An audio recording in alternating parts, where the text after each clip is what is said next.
Welcome back to what Arty Noobs with Channel Disturbance. This is a Bat Châtillon 12 ton.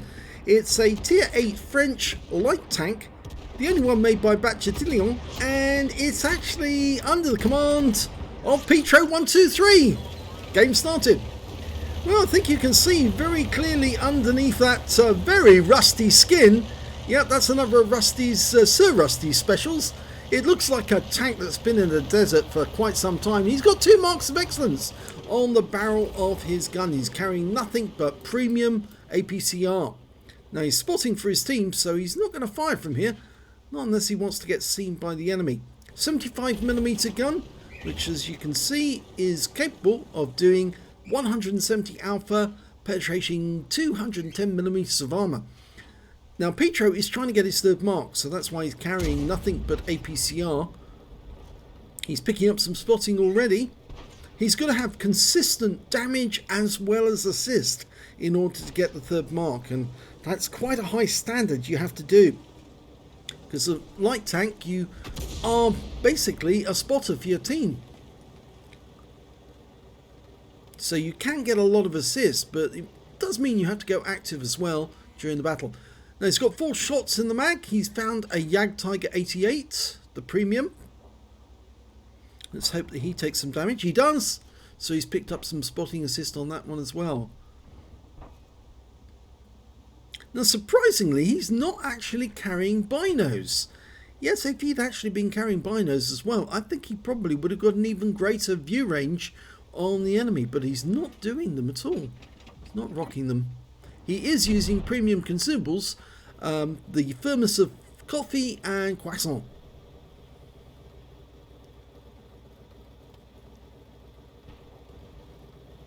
And he's spotting enemy tanks and allowing his teammates to do some damage. They have got an Arty on their team, so he can get these guys wherever they are on the battlefield. The Arty on our team is an M40, M43. And oh, he's going to have to move into the bush now because that Lynx is so close. If he had stayed where he was, he would have got spotted. We've got an UDES 14.5 medium moving up to the ramp. He's also spotted a Striv S1 up on the lookout or the ramp at F7.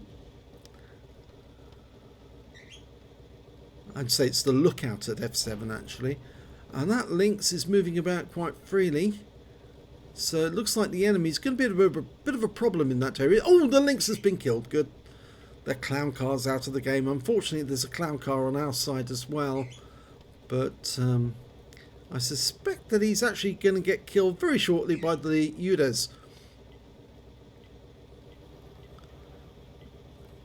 Okay, other people are mentioning that there's, or clicking on the map, on the far east side of the battlefield. I think that's where the enemy heavies might be. Petro's still getting spotting. He's up to 989 already. In the next 11 hit points of spotting, he'll actually get a spotter medal. Hopefully one of the enemy will get seen and hit. He's spotting a T26E4 down there to the south. And a Borask now as well.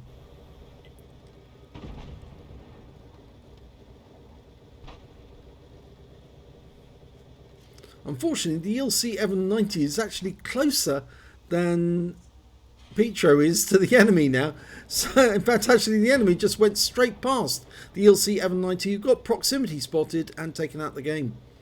So now he's back to being the closest to the enemy, other than the Scorpion G, and the Gorilla 50, Scorpion and Gorilla, who are near his cap area. Still waiting for that last few points that will get him a badge. Oh, the ELC 790 on the enemy team. Yes, he's got the spotting off that one, and now he's got a spotter badge. But he needs a lot more damage than that in order to get his 3rd mark. He's going to have to get considerably more. He might actually have to go active. And by active, I mean he has to take the fight to the enemy and start shooting them.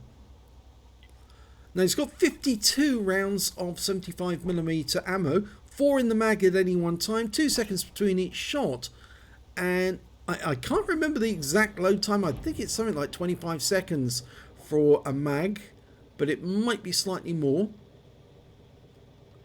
We'll have to see when he attempts his first reload to see exactly how much it is. He's gone back to spotting that his opposite number, the Bat Chat 12 ton, keeps going up onto that lookout hill and pulling back as soon as he's spotted. And the UDES has no idea he's here. He must know that he's being seen, the UDES, because his sixth sense will keep going off. But he might think that it's one of the other guys.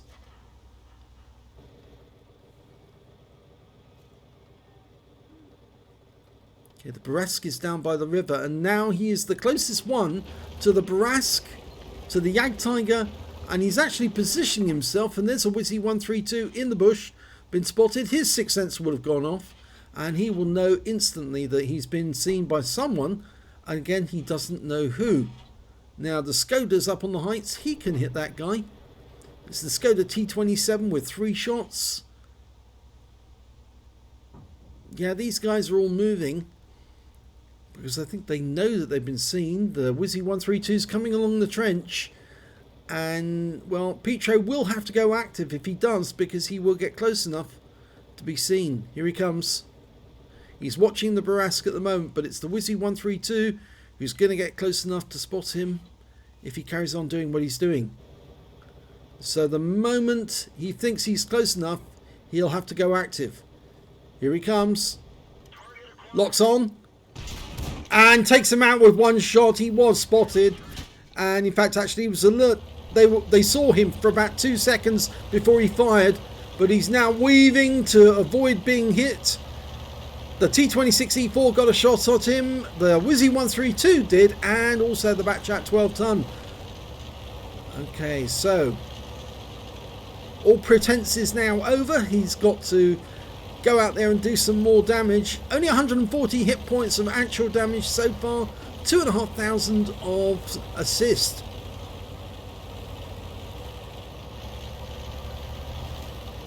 Now, I think one of the things he can do right now is pop across the battlefield along the plane at the top of the hill and find out where those enemy tanks are. He's found the UDES again, popped up on the ramp, but the Skoda has him covered. And here comes the Barask. He's crossed over the river. He's approaching our Scorpion G. Don't know if he saw the Scorpion, but we've certainly seen him, so he probably did. Okay, we're moving forward, just trying to see, can we get the outline? Oh, he's going to go for it. Might as well. He's there somewhere. There he is. Only takes 1 shot. Scorpion gets the kill though.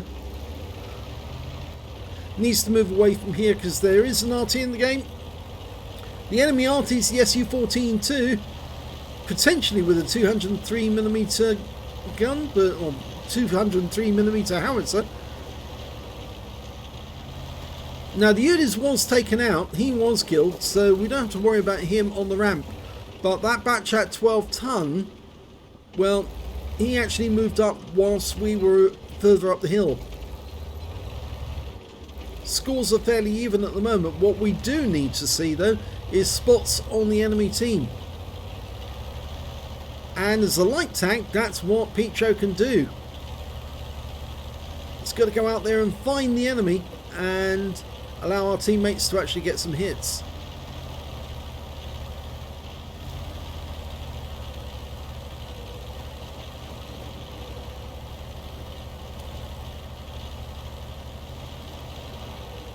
Well, I think the reason for actually going through that wood was actually to see if anyone had managed to get behind us by coming up on the south side, on the west side of the map rather, and then going up through the woods.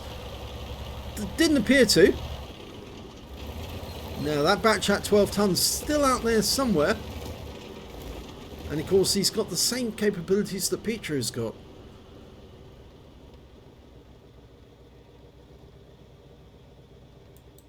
Okay. I think he's gone round to the ramp.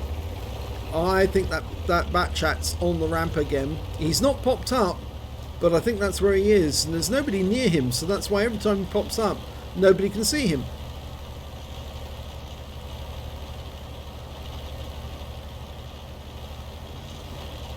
This is what we need now, because if Pietro can find the enemy, then the others can do some damage. And it's good that we've got the support of the Super Pershing, the T26E4. He's coming down this way. Pietro, oh, he's found the Bat Châtillon. Yes, he was on the ramp. I was right. He was on the ramp. But now he can hit him. Or is he going to shoot? He's far enough away. But if the Bat Châtillon can see, if he can see the Bat Châtillon can see him. He's popped for the reload. 18.36 seconds. Slightly better than I thought, actually, but he might have a rammer as well as a good crew. Oh, it looks like one of the enemy tanks actually drowned there.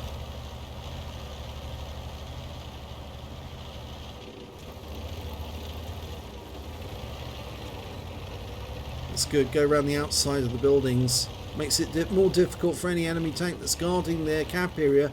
Oh, and he's been spotted. It's a Scorpion. Okay, he's just sitting on that corner. Now, Pietro's far enough away that the Scorpion can't see him through the bushes. He's going to get the spot again. Yep, the Scorpion was stunned. And he can get a shot into the guy. If he tracks him, he won't be able to move away until he uses his repair kit. So he might get 2 shots into the Scorpion. He's only got 93%. Oh, there was another round hitting there.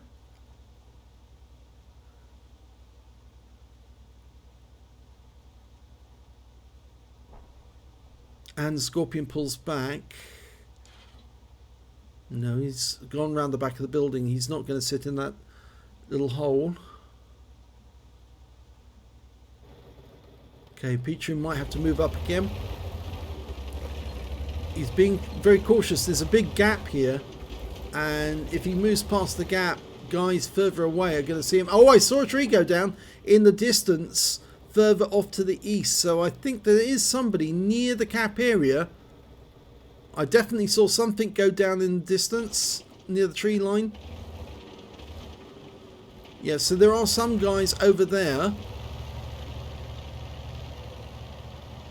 sure Pietro saw that as well, which is why he's cautious about going past that gap. His teammates have moved down. The Scorpion's in a position now where he can help. He just needs to force that Scorpion to come out of his little hiding hole. We can't see the Jagdtiger yet.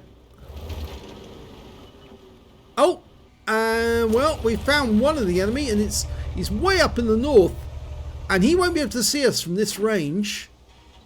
He's backed up, trying to get some shots in. It'll be difficult to get a pen with a 75mm, and well, he opted for the reload. There's the Jagdtiger. Okay, so he was actually fairly close to the cap area. I think we can penetrate at that angle. Yes, it's on and off. The Scorpion's a much easier pen. Okay, he's trying to use the bush mechanic to have a go at the Jagdtiger. He's got a green mark there. Yes, he gets the pen. Empty your shells into him. Oh, no red line. That's better. He's waiting until he gets the green line, the green mark before he shoots. And the Jagdtiger is down. The enemy Bat Châtillon is now realising that he's in a bit of a problem. He's all up there on his own. And now there's 6 guys trying to, or 3 guys trying to take his cap area, and that was the last minute warning. Pietro needs to get some more damage, and he's concerned about going into the cap. If he does, it might actually encourage some of the enemy team to actually start shooting at him, and he wants more damage on the enemy. Now the Scorpion's about to go past that gap. Oh, he could have hit him, but he pulled back to get the bush mechanic. Now he's going to unload. Oh, that didn't. That did. Get the kill. Yes! Bit more damage. 1,238. They've got 15 seconds left to do some more damage. They're not going to get a win. It's going to be a draw. And they just lost another one. The Bat Chat 12-ton got killed by the Scorpion G. Now, if he can find the Arty... Oh, no, didn't. So it's all over, I'm afraid. It's going to be a draw. Let's have a look at the end of battle stats and see how well he did. Oh, he got it! He actually got his third mark of excellence from that game. It was a second-class tanker, but he got the third mark of excellence to add to his barrel. So, yep, 3 mark now. And he got a 5 for effect for doing more damage than the hit points for his own vehicle, and a patrol duty as well for being the only one spotting at least 6 enemy tanks whilst they were damaged. And his win rate in the game was 2,774. Now, I really didn't think that he would actually get the mark on a drawn game, but yes, it's surprising it was a drawn game, and so very well done. He did a fair amount of spotting in that game. Let's have a look at the team scores. He didn't get the highest damage in the game. That went to the IS-3A on his own team with 3,323 hit points of damage. The next high scorer was UDES 1415, who managed to get 2,800. And the third highest scorer was the M40 M43 on his team, who got a Confederate and 2,334. I'm afraid, yes, Pitro only managed to get 1,238 hit points of damage, but it was enough to get the third mark, so I don't think we'd complain. When it came to kills, the high scorers were the IS-22 and the Bat Chat 12-ton on the enemy team. Both had 3 kills. Petro had 2, which was alongside 2 of his own teammates, and the UDES 1415 on the enemy team. And when it came to base XP, he actually had the second highest base XP. The IS-3A got 609. He managed to get 568 from that game alone. He fired 12 rounds, got 10 direct hits and 8 penetrations, damage of 1,238 hit points, all of it at close range. 3 hits received from the enemy, all 3 penetrated. I'm afraid the Bat Chat 12-ton, like most light tanks, has very little armour indeed. It's only really there to stop the machine gun bullets from actually hurting the crew.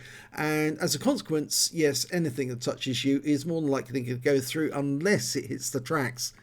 He spotted 7 of the enemy, killed 4, damaged 4, killed 2, and did 3,670 hit points of spotting assist during that game.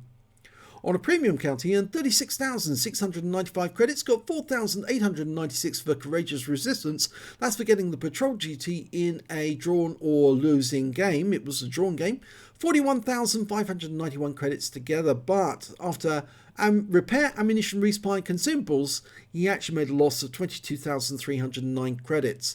I think it was really the fact that he was firing APCR throughout. His ammunition costs were quite expensive, but if you are trying to get as much damage as you can to ensure you get a high enough average to earn your third mark, yes, sometimes it does help to fire nothing but APCR.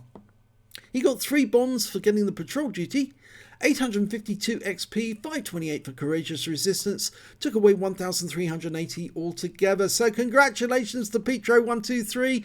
We used to be in the same clan, funnily enough, and well, he's got his third mark on his Bat Chat 12-ton. So congratulations, that's a great achievement. And now his rusty Bat Chat is going to look slightly different with 3 purple marks on the barrel. If you enjoyed this replay, please give it a like. Do subscribe to our channel if you can, please, and help us. Thanks for watching.